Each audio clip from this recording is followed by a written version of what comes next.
Have you ever stood in front of a place that felt wrong the moment you laid eyes on it?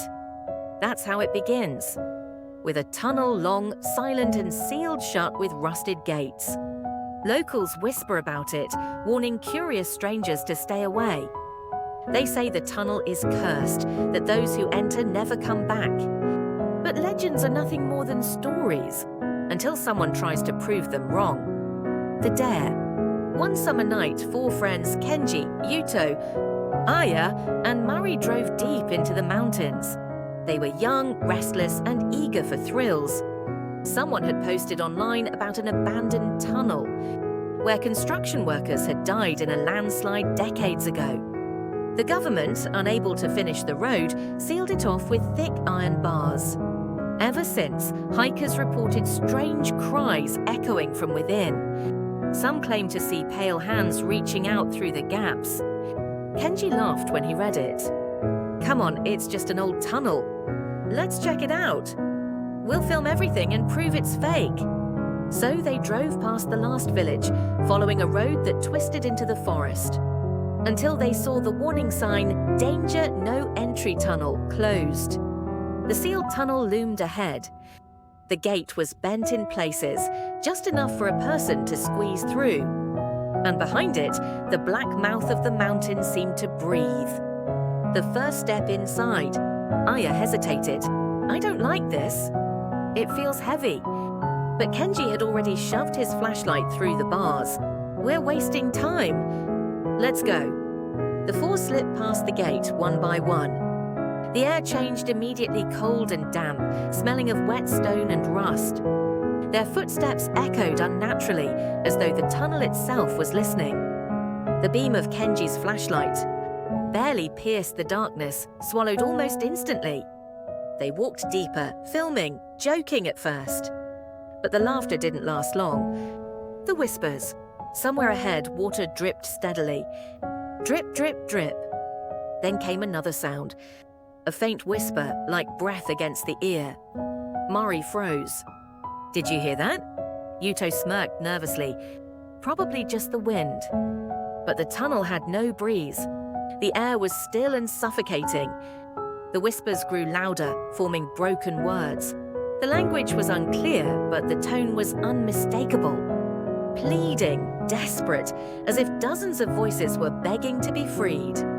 Aya clutched Mari's arm. "We shouldn't be here." Yet Kenji kept walking, drawn toward the voices. His light shook as he lifted the camera. "Do you see this? We're not alone. This is amazing." The shadows. A few hundred meters in, the flashlight caught something. Figures. At first they thought it was graffiti dark stains on the tunnel wall. But the shapes shifted. Long human-like shadows stretched across the concrete, even though there was nothing to cast them. One shadow peeled itself from the wall and moved across the floor, thin and distorted. Like a body crushed flat, it reached toward Mari's feet. She screamed and stumbled back. Her voice echoed, but the shadow made no sound at all. Kenji whispered, almost in awe, "They're the workers, the ones who died here." The collapse. Then the ground shook. A deep rumble rolled through the tunnel, dust falling from the ceiling. The sound was identical to a landslide, rocks grinding, walls cracking. But nothing fell. Instead, the shadows writhed violently, wriggling as though trapped beneath invisible tons of earth. The whispers became screams. Screams so raw that Aya covered her ears, tears streaming down her face. Yuto turned to run back toward the entrance, only to find the gate was gone. In its place stretched endless blackness, the tunnel swallowing itself into infinity. "There's no way out," he gasped. The last light. The flashlight flickered, then died. Darkness swallowed everything. They fumbled with their phones, but none would turn on. The air grew colder until every breath came out as mist. And from the black, hands began to emerge. Dozens of them. Pale, twisted, broken at odd angles, workers crushed beneath rock forever. Clawing their way out. A hand gripped Kenji's ankle. Another pulled Mari's wrist. Yuto shouted, thrashing, but more hands wrapped around him, dragging him into the floor as if the concrete had turned liquid. Aya's voice was the last. "Please let us go." And then silence. The aftermath. The next morning, hikers reported finding a car parked near the tunnel. The doors were open, headlights still on, but the inside was empty. Police searched the tunnel but found no one. The gate was intact, sealed as it had been for decades.